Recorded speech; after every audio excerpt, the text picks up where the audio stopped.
Wọnúọlá, kò sọmọ rí lára rẹ. Wọnúọlá, ọ̀rọ̀ yìí ti pọ̀ jù. Ọ̀rọ̀ yìí pọ̀, ẹ̀yin ọmọdé yìí, ọ̀rọ̀ yìí pọ̀. Kò yẹ kẹ́ ṣe báyìí fún mọ̀mọ́, kò yẹ kẹ́ ṣe báyìí fún mọ̀mọ́. Ọ̀rọ̀ yìí pọ̀. Ẹ̀yin èèyàn, orí TikTok la wà látànà, ibẹ̀ lásán mọ́. Tẹ́ bá rí bí mo ọdún ṣe finish mọ̀mọ́. Mi mọ̀ pé ọmọ yẹn gan lè sọ̀rọ̀ bẹ́yẹn o. Mi mọ̀ pé abájọ tó fi ṣe rí àwọn tó bá tiẹ̀ ti fi wákàtí lẹ̀, ẹ fi wọ́n lẹ̀ jẹ́ ó máa lọ. Ẹ fi wọ́n lẹ̀ jẹ́ kó ṣe kí ni, ẹ jẹ́ kó máa lọ. Mọ̀mọ́dé ló tún lọ tọpinpin ọmọlọ́mọdé ti lọ jẹ́jẹ́ tiẹ̀. Ọmọ òun wà gbà tí ó ti wá dà sí rọ́ọ̀fù, ó wá ń kó fún mọ̀mọ́, kó fún mọ̀mọ́, kó fún mọ̀mọ́. Kí ló dé? Ṣe fẹ́ pàyà ìnà ẹ̀yin ọmọdé yẹn jọ náà? Mọ̀mọ́ ilé gan tẹ́ ẹ ṣe láyé gan ti tó, ẹ wá máa lọ.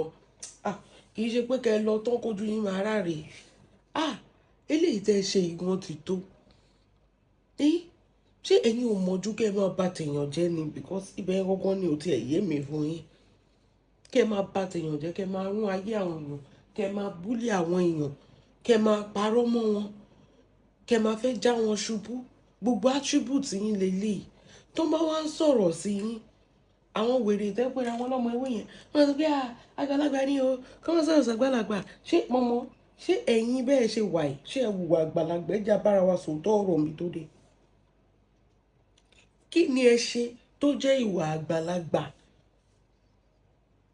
Mo ní lánàá láwọn èèyàn tí ń béèrè pé òkè o, achievement ẹ má máa fi pàǹdà àti ilé tẹ́ ẹ rà sílùú òyìnbó, ilé mortgage, kẹ́ máa fi sọ pé achievement ẹ̀. Àwọn ọmọ ní achievement èèyàn lé ayé yìí. Kí làwọn ọmọ ẹ̀ dá? Nǹkan tó máa fi bú ẹ lọ́la nìyẹn. Mọ̀mọ́ ẹ máa kú sí kò ní sí nǹkan kan. Àwọn ọmọ yóò dá nǹkan kan. Bẹ́ẹ̀ ṣe wá lẹ ṣe lọ bí ejò tó kọjá lórí àpáta. Táwọn ọmọ yóò bá tiẹ̀ lọ school, ṣe bóyá kọ́ ní business tó ń ṣe. Kì í ṣe pé kọ́ máa fi ṣòwò fún, kọ́ máa Frank Baller, PS Home and Property, kọ́ máa gbé ọmọ yín travel torí pé wọ́n fẹ́ do. Ìgbà tó ń do tán, wọ́n tún tarí ẹ̀ padà. Ẹ wá ń tì mọ́kùnrin kiri, ẹ wá ń tì wọ́n. Bọ̀bọ̀ Starboy yẹn náà, ó sọ bóun ṣe bòbó Tina jẹ́, òun lòún jábàálẹ̀ Tina, ayé Hannah àti bàjẹ́ járe. Kí ni achievement yín? Gbogbo àwọn ọmọdé yìí inú ilé yín ló ń gbé. Ẹ̀yin lè dẹ̀ máa jáde bíi pé ayé yín ta sánsán. Ayé yín ò dẹ̀ ta sánsán, kò ta sánsán pàápàá mọ̀mọ́. Àwọn ọmọ ní achievement èèyàn. Kì í ṣe pé kẹ́ kó ṣàwòrò dẹ sọ́run. Ta ló sì ń ṣàwòrò dẹ? Kẹ́ máa fi branded glasses, kẹ́ máa fi tàn wá jẹ. Ta ló ayé tẹ̀ ti shift sí notice ni? Wípé àwọn branded glasses, àwọn tó máa ń hàn box ṣe kinní kan luxury yẹn, kò sẹ́nibọ̀dì tó ń wò wọ́n mọ́. Ṣé nǹkan tá fẹ́ fi ilé ayé wa ṣe ni? Ó ti rí nǹkan já. Luxury item, ó ti rí nǹkan já. Àwọn èèyàn ò fancy ẹ̀bí ti tẹ́lẹ̀ mọ̀. Wọ́n ní mọ̀mọ́ ṣe máa ẹyọ kan tó ti ní náà ló máa gbé for more than 5 years. Tó máa sọ pé ṣe nírú aago yìí, ṣe nírú ṣéèdì, ṣe nírú panda yìí, ṣe ní mọ̀mọ́ àti rí so. Mo dẹ̀ ń sọ kíní kan pé ayé mọ̀mọ́ tó rí báyìí, it's not as a result of goodness àbí grace of God or goodness of God. It's as a result of ìyà tí ó ti pẹ́ tí ìyà ti ń jẹ mọ̀mọ́ bọ̀. Ìyà ló jẹ́ tó fi hù wípé ọmọ ò kì í ṣe achievement. Ilé tó jẹ́ pé tó bá ti kú tán wọ́n máa gbà nǹkan wọn padà. Ilé ni achievement òun. Gbogbo pàǹdà tó kó sọ́run ẹ̀ làwọn ọmọ ẹ̀ máa lù ń gbàǹjo. Nǹkan tó ń fi pé achievement ìyà ni. Ọlọ́run má fi ìyà ṣe tiwa, má fi ìyà jẹ wá, má fi ìyà jẹ àwọn ọmọ wa. Ìyà ni kéèyàn 165 kó jẹ́ pé kò sí nǹkan tó lè tọ́ka sí. Ṣé ẹ̀yin tẹ́ ẹ ní 65 sílé? Ṣé bí àwọn 65 yín ṣe ń ṣe kiri lélẹ̀? Ojú abẹ́ ń kó fún, Wọnú ń kó fún, Dorcas ń kó fún, wọ́n kàn ń kó fún màmá káàkiri social media space ní. Mo ń gbọ́ ọ̀rọ̀ Wọnú, mo di orí mi mú báyìí pé ìwọ Ọlọ́run ọba ò Wọnúọlá. Ẹ lọ wò lórí TikTok. Mo gbá ẹlẹ́dàá mi mú báyìí pé ọmọ yẹn finish ìyá yín Ọlọ́run. Ọmọ yẹn bà ayé mọ̀mọ́ jẹ́. Ọmọ yẹn bà ti mọ̀mọ́ jẹ́ sórí live TikTok live ẹ̀yin èèyàn. Mo gan pa báyìí, mo ń wò pé ṣe fẹ́ sọ pé lẹ́yà tí mo lè sọ̀rọ̀, ẹ lọ gbọ́rọ̀ Wọnú. kò dẹ̀ jẹ́ ọmọ yẹn ò dẹ̀ kò wá fún yín, kò bá yín jà, kò bá yín sọ̀rọ̀, jẹ́jẹ́ tiẹ̀ ló ń ṣe. Bọ̀ torí pé ẹ ti rí ògo lára ẹ̀, ẹ ti rí pé ọmọdé yìí ti ń gòkè, ẹ dẹ̀ máa tẹ̀lé wọn, ẹ máa fẹ́ lọ rí wọn bọ́. Ṣé ẹ̀yin ò lè gòkè tiyín ni? Tó bá rẹ̀ sọ pé áńgẹ́lì màlẹ́kà kan gbé kinní kan lé yín lọ́wọ́ wípé kẹ́ wá fíltà ilé ayé, ṣé àwọn ọmọ tẹ́ fẹ́ máa jábọ́ látòkè yẹn, ṣé ara fíltà tán gbé fún yín nìyẹn ni mọ̀mọ́? Àwọn ọmọ ọlọ́mọ tẹ́ fẹ́ lọ máa jábọ́ látòkè tó ń ṣe rere ní ayé tí ò affect yín, tí ò gba nǹkan kan lápò yín, ṣé ara fíltà tí àwọn áńgẹ́lì gbé fún yín nìyẹn? Torí sometimes I wonder like what is going on in your head? Kí ló dé táyé yín rí báyìí? Kí ló dé tí gbogbo àwọn èèyàn kò séyàn tó lè bá yín ṣe mọ̀mọ́? Ẹ máa ń jàgbẹ̀yìn ni. Kò sí èèyàn tó lè bá yín ṣe. Ẹ máa ń ṣe kí ni? Ẹ máa ń jàgbẹ̀yìn ni. Kí ló dé tí gbogbo ayé yín rí báyìí? Kí ló dé tí ayé yín làbàskẹ̀ ṣe? Ẹ ṣe bẹ́ẹ̀ dé ń jọ sí. Gbogbo nǹkan tó ń ti ní lójú ara yín ló wà. Bẹ́ẹ̀ dé tẹ́ ṣe ń jọ sí. Kò tiẹ̀ sí àtọmọ kó má tẹ̀lé sí ẹyọ kan tó máa tẹ̀lé yín. Number one, it's so obvious pé trust àwọn ọmọ ewé. Number two, it's so obvious pé àwọn ọmọ yẹn gan ò nífẹ̀ẹ́ yín. Wọ́n dúró kẹ́ ẹ lọ ni, kọ́ lè ta gbogbo nǹkan tẹ́ ẹ ní. You barely see them with you. Tọ́ máa bá yín sọ̀rọ̀ gan, wọ́n máa jágbe mọ́ yín báyìí lórí live ni. Ẹ̀yin lè máa wá jókòó sórí social media, lè máa rò pé ẹ lè máa halẹ̀ mọ́ àwọn ọmọ ọlọ́mọ nígbà tó jẹ́ pé àwọn tó wà nínú ilé yín gan wọ́n bojú yín jẹ́ lójoojúmọ́ ni. Àwọn tó wà nínú ilé yín wọ́n bojú yín jẹ́ lójoojúmọ́ ni. Ẹ wá ń títí náà mọ́kùnrin, ẹ̀yin lè ń bá wọ́kọ̀, wọ́n á tún fún lóyún, wọn ò tún ní bàbá. Ọmọ 5, bàbá 5, kí ló dé? Ṣó ń dín pọpọ́ fún bẹ́ẹ̀ ni? Àdògán nìyẹn. Ìyá àdògán, ọmọ àdògán, àdòṣe léṣe. Ọmọ yín kọ̀ọ̀kan má lè mú ọkọ ẹyọ kan wálé àbí kó wà nílé ọkọ by now mọ̀mọ́. Ó ti tán fún yín. Ẹ̀yin lẹ́dẹ̀ máa pa àwọn kan láṣẹ́wó, olóṣó ni, kinní kan ni. Ọmọ yín wo ló wà nílé ọkọ? Ṣé ẹ̀yin gan rí ilé ọkọ tó wò? Ṣé ẹ tọ́ lé ọkọ wò? Ṣèbí single mother náà ni àwọn ọmọ yín single mother. Mọ̀mọ́. Sometimes I used to wonder pé báwo láyé èèyàn ṣe rí báyìí? Bọ̀ ẹ máa rò pé ayé yín perfect. Wọ́n ní wèrè òkè mọ̀ pé òun ti ya wèrè. Òun máa rò pé ayé tó ń perfect. Ayé everybody ní ò dá. Mọ̀mọ́ gbogbo wa ń wò yín láwò sókun. Ẹ ń wòra yín láwò rẹ́rìn. Mo dẹ̀ máa ń sọ kinní kan pé at this point ó yẹ kí ìyá ẹ̀ ṣe mọ̀, ó yẹ kó tiẹ̀ ti change. Gbogbo rádaràda tó ń ṣe ní gbogbo ìgbà yẹn ó yẹ kó ti wálẹ̀. But still líle ló ń le sí. Àwọn tó bá mọ̀mọ́ lórí social media nísìnyí gbogbo wọn ti retire. Ẹ wò Ìyá Ìbàdàn, very lovely woman. She's working freely in Nigeria ni. Wọ́n á sọ pé tó bá ti gbé ẹlẹ́dàá mọ̀mọ́ dá kó lọ Naija. Ìyá Ìbàdàn is working freely in Nigeria. Kò bá yé èèyàn jẹ, kò bá ti yàn jẹ, iṣẹ́ ẹ̀ dẹ̀ ń tẹ̀síwájú.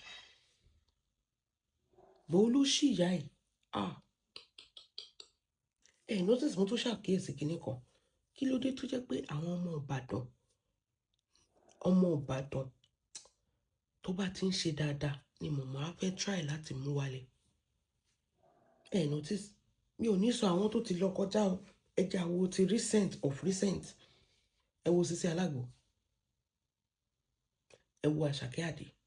Ìyẹn Wọnúọlá. Ta ló notice wípé àwọn ọmọ Ìbàdàn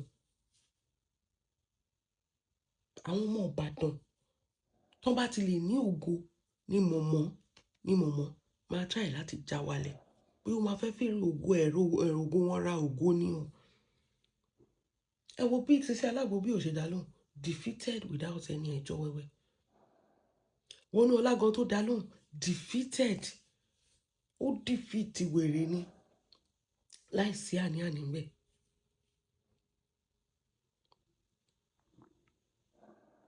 Ẹ máa ní kọ́ lọ máa pa àwọn èèyàn. Ẹ máa ní kọ́ lọ ṣe léṣe. Ẹ máa ní kọ́ bá tiẹ̀ jẹ. ẹ máa ní ẹ kọ́ wá ra nǹkan lọ́wọ́ ẹ máa ní ẹ olórí burúkú, kò sí nǹkan tẹ́ ẹ̀ ní sọ. Tó bá tẹ̀ ẹ́ pé èèyàn tó jẹ́ pé ẹ ti jà ṣe ní nǹkan tó máa ń dùn mí ni pé you don't know anything about these women. That is one thing tó máa ń dùn mí o, like everything tẹ́ ẹ̀ ń sọ nípa wọn kìíní ni ẹ mọ anything nípa wọn. Ọlọ́run, ìgbà tẹ́ ẹ sọ̀rọ̀ Sisi Alagbo ńgbà yẹn, ibẹ̀ mo ti mọ̀ pé ayé màmá yìí ti bàjẹ́. Gbogbo nǹkan tí mọ̀mọ́ sọ nípa Sisi Alagbo irọ́ ni. Èmi máa ń wádìí nǹkan dáadáa kí tó wá síbí wá sọ̀rọ̀. But mo ti rí pattern kan pé tó bá ti lè ń bá mọ̀mọ́ dùn kankan, tẹ́ bá ti jọ wà ń bí kankan, inú ẹ̀ ò kì í dùn. She feels she should be the only one in that area. Òun ni àti Lizzy ní kankan náà. Torí pé Sisi Alagbo ń ta àgbo fibroid. Àwọn tó dẹ̀ ra àgbo fibroid lọ́wọ́ màmá kì í ṣe the same customer. Wọ́n ní tí mọ̀mọ́ ò ṣiṣẹ́. Torí ẹ̀ ni mọ̀mọ́ ṣe gbógun tì ó, kì í ṣe torí tírísàn. Ó ti pẹ́ tí mọ̀mọ́ ti ń rẹ̀kẹ́ pé ọjọ́ kan ló máa ṣe nǹkan kan. Nǹkan yẹn ni màá fi wá come for you. Bí mọ̀mọ́ ṣe rí nìyẹn, ó ní ìdá ti ṣe mọ̀mọ́. Ọjọ́ kan ló máa ṣe nǹkan kan. Ṣé mọ̀mọ́ tó sọ pé tó gbé rẹ̀ tó lọ join APC tó fẹ́ gbowó tó lọ ń tọrọ owó mẹ́?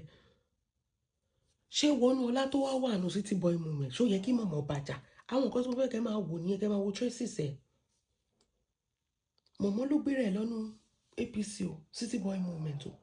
Ṣó tún yẹ kó débẹ̀ kó kọ́kọ́ máa bá àwọn tó wà ń bẹ̀jà? Ṣé bó yẹ kán jọ fọwọ́sowọ́pọ̀ ni?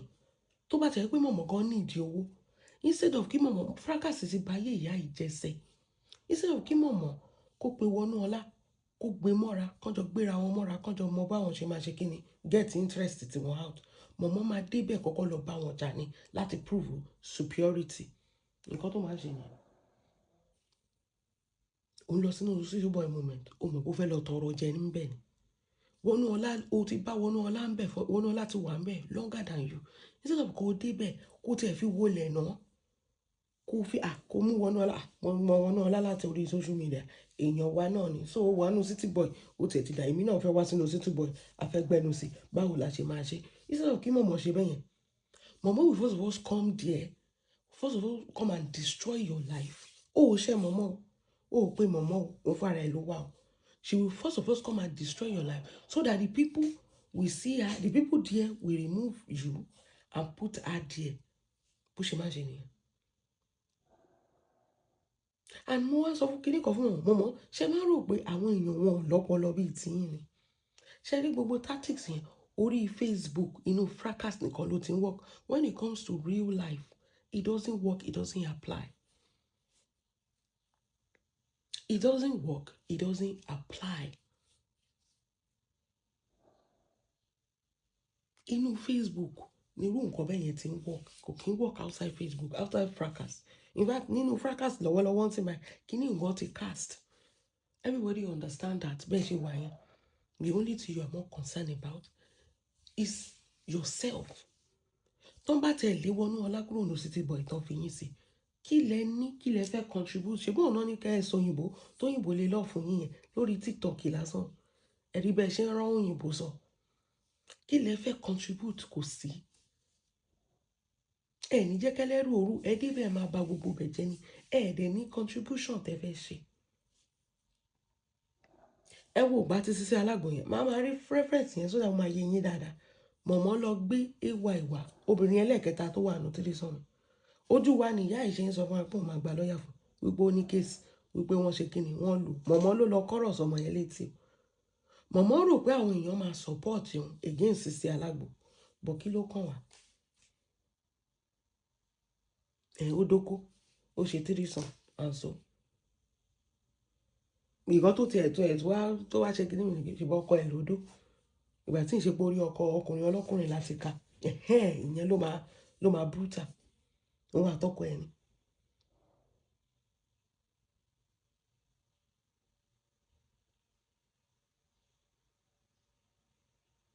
So mọ̀mọ́ fẹ́ kí everybody sọ pé kò lówó lọ́wọ́ èèyàn tó fẹ́ gba lọ́yà, kò ní owó lọ́wọ́.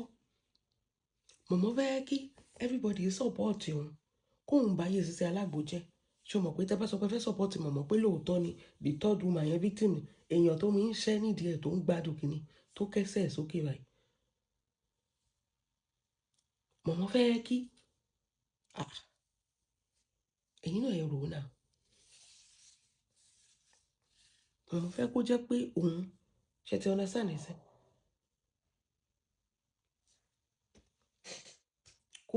kó mi máa ṣẹ́ nídìí ọmọ kẹsàn pé fẹ́ lọ gba lọ́ọ̀yà fún mọ̀mọ́ ò dẹ̀ ní owó ó fẹ́ kí ọkàn wá support òun wípé òun ṣe nǹkan tó she's fighting for a cause mọ̀mọ́ abẹ́ Tina tó jóná abẹ́ Tina tó ti sọ di àdógún ṣe fight fún justice ẹ máa wá sórí social media ẹ bẹ́ẹ̀ ṣe máa ń ṣe ló máa fọ́ nìyẹn ẹ̀yin lẹ fẹ́ wá sanitize social media ẹ̀yin ẹ ti gbàgbé gbogbo ẹ̀yin lẹ kọ́ lẹ bá social media jẹ́ ni ẹ máa yé èèyàn tẹ ẹrún ẹ máa yá dúró èèyàn tẹ parọ́ mọ́ ẹ mọ bẹ́ẹ̀ ṣe ń balẹ̀ Yorùbá jẹ́ nígbà tẹ wọ́pọ́ dé nísìnyí ẹ̀yin lẹ fẹ́ wá sanitize social media mọ́mọ́ kì í ṣe ẹ̀yin ó ti léètì fún yín àní nǹkan tẹ̀ ń ṣe nǹkan náà ń pè ní sanitization àbí sanity nǹkan tẹ̀ ń ṣe ikọ́ bẹ́ẹ̀ ṣe máa ń ṣe bí wèrè kì í ṣóhun ẹ sanitize social media ọmọ ọlọ́mọ tó lọ ṣe city boy movement kò pé yín kò bá yín jà jẹ́jẹ́ tiẹ̀ ló ń ṣe kò sínú fracas ọmọ yẹn lọ join city boy movement ìwé tó dẹ̀ kà ló gbé débẹ̀ ẹ débẹ̀ ẹni ẹ fẹ́ gbowó torí pé wọ́n fún yín lówó ẹ ló bà tọmọ yẹn jẹ́ torí pé wọ́n fún yín lówó ẹ bẹ̀rẹ̀ sí ń parọ́ mọ́ ọmọ ọlọ́mọ ẹ bẹ̀rẹ̀ sí ń ra àràbù fún ṣé ibi tẹ́ ti ń sanitize social media náà ni mọ́mọ́ ẹ̀ wo you never see anything.